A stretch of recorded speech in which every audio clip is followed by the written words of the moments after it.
എത്രയും സ്നേഹം നിറഞ്ഞ എൻ്റെ പ്രിയ സുഹൃത്തുക്കളെ, ഞാൻ ഖാലിദ് മഞ്ചി.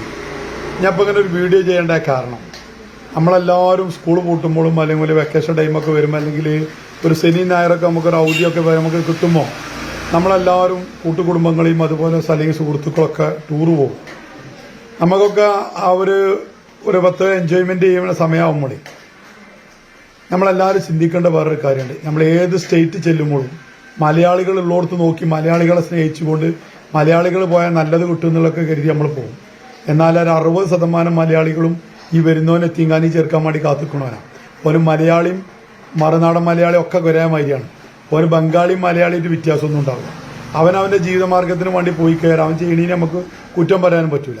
ഇപ്പം നമുക്ക് ഇന്ന് 2 ദിവസം മുമ്പ് എനിക്കുണ്ടായൊരു അനുഭവം, ഞാൻ മുമ്പ് പോയപ്പോൾ 1000 റുപ്യ 1500 റുപ്യുള്ള റൂം ഇപ്പം ചെല്ലുമ്പോൾ 3000-3500 ശനി ഞായറും ചെല്ലുമ്പോൾ ഇവര് ദിവസത്തിനെ കായ് വാങ്ങാം.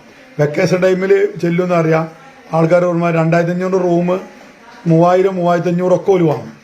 അപ്പം ഇങ്ങനെയൊക്കെയുള്ള പ്രയാസങ്ങൾ വരുമ്പോൾ നമ്മൾ ചെയ്യേണ്ട ഒരു കാര്യം, നമ്മൾ 10 റുപ്യ ചായക്കുള്ളത് സീസൺ ടൈമിൽ ചെല്ലുമ്പോൾ 20 റുപ്യയും 25 റുപ്യ. മലയാളികൾ ഹോട്ടൽ തന്നെ 25 റുപ്യ പൊറാട്ടക്ക്, 25 റുപ്യ ചപ്പാത്തിക്ക് നമ്മളാടില്ല. അപ്പം നമ്മൾ അതൊരു കൊള്ളായിട്ട് നമുക്ക് കരുതും. പക്ഷേ നമ്മളിവിടുന്ന് എൻജോയ്മെന്റ് ചെയ്യാൻ വേണ്ടി കുട്ടികളും പേരക്കുട്ടികളും മക്കളൊക്കെ ആയിട്ട് പോകുമ്പോൾ നമുക്കതൊരു വലിയ വിഷയമായി തോന്നൂല. പക്ഷേ നമ്മൾ കാണുന്ന എന്താണെന്ന് വെച്ചാൽ, നമ്മൾ ഏറ്റവും കൂടുതൽ നമ്മൾ ചിന്തിക്കേണ്ട ഒരു കാര്യം, നമ്മൾ പോകുമ്പോൾ അധികം ശനി ഞായറും പോകാതൊക്കെ നോക്കുക. എന്നാൽ പിന്നെ കുറേ ലാഭം ഉണ്ടാവും. നമ്മൾ പിന്നീട് പോകാൻ നോക്കേണ്ടത്, നമ്മൾ ചിന്തിക്കേണ്ടത്, നമ്മൾ പോണ മൈസൂരോ ബാംഗ്ലൂരോ അല്ലെങ്കിൽ ഹൈദരാബാദോ എവിടെ പോവുകയാണെങ്കിലും നമ്മൾ ലക്ഷ്യസ്ഥലത്ത് എത്തുന്നതിൻ്റെ ഒരു 10-15 കിലോമീറ്റർ പുറത്ത് ഒരു ലോഡ്ജ് വാടകയ്ക്കെടുത്ത് നമ്മളത് റെഡിയാക്കിയാണ്ട് അവിടെ നിന്ന് നമ്മളവിടെ താമസിച്ച് ഭക്ഷണം കഴിച്ച് നമ്മൾ അവിടെ നിന്ന് തന്നെ കഴിച്ച്, അവിടെ ചിലപ്പോൾ ചായക്ക് 10 റുപ്യ ഉണ്ടാവുള്ളൂ, അല്ലെങ്കിൽ 15 റുപ്യ ഉണ്ടാവും, മറ്റൊരു 30 ഭക്ഷണം കഴിച്ച് കുളിച്ച് ഫ്രഷ് ആയിട്ട് സാധനങ്ങളൊക്കെ റൂമിൽ വെച്ച് പൂട്ടി നമ്മൾ പോയി മടങ്ങി വരുമ്പോൾ തിരിച്ച് നമ്മൾ ആ റൂമിൽ കൂടെ ഒന്ന് ആ സാധനം എടുത്ത് വരുമ്പോൾ നമുക്ക് വളരെയധികം ലാഭം ഉണ്ടാവും. നല്ല ഭക്ഷണം കഴിക്കാം, നമുക്ക് നല്ല ക്വാളിറ്റിയിലത് കിട്ടുകയും ചെയ്യും, താമസിക്കുകയും ചെയ്യാം, കുറഞ്ഞ ചാർജ് പോകുള്ളൂ. ഇപ്പം ഞാൻ എൻ്റെ ഒരു അനുഭവം പറഞ്ഞാണ്, നിങ്ങളൊക്കെ ശ്രദ്ധിക്കുക. ശനി ഞായറും ടൂർ പോകാതെക്കാൻ പറ്റുമോ നോക്കുക.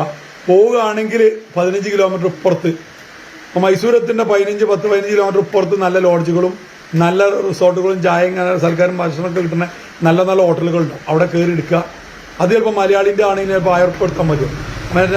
അടുക്കുന്നിടത്തോളം 1000 ഉള്ളത് 2000, 2500, 3000 ആവും.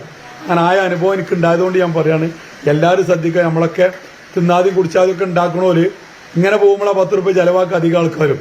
അപ്പോൾ അതുകൊണ്ട് അവനാൻ്റെ ജീവിതം ആസ്വദിക്കാനുള്ളതാണ്. ഒരു പ്രായം കഴിഞ്ഞാൽ കെട്ടിപ്പിടിച്ചുകൊണ്ട് ആർക്കൊന്നും കൊടുക്കാതെ ഒരു എൻജോയ്മെൻറ്റ് ചെയ്യാതെ ഇടുങ്ങിയ ജീവിതമായിട്ട് നയിക്കുന്നവരോട് പറയാമെന്നുള്ളൂ. അപ്പം നിങ്ങളൊക്കെ ശ്രദ്ധിക്കുക. ചിലവാക്കണത് ആവശ്യത്തിന് ചിലവാക്കുക, അഥവാ കൂടുതൽ ചിലവാക്കാൻ കഴിയും. 2 ടൂറോ 1 ടൂറോ വാങ്ങണ കായുകൊണ്ട് 2 ടൂറ് പോകണമെങ്കിൽ ഇതുപോലൊക്കെ ഒന്ന് ലാഭിച്ചാൽ മതി എന്ന് അനുഭവം കൊണ്ട് പറയാണ്. എല്ലാവർക്കും നല്ലത് വരട്ടെ. ഞങ്ങൾക്ക് എല്ലാവർക്കും നല്ലത് പറ്റുമെന്ന് പ്രാർത്ഥിക്കുന്നു. പറഞ്ഞ് ഞാൻ ഖാലിദ് മഞ്ചേരി. ഇങ്ങനെ പറയാണ്ടായ സ്വന്തം അനുഭവമാണ് കേട്ടോ.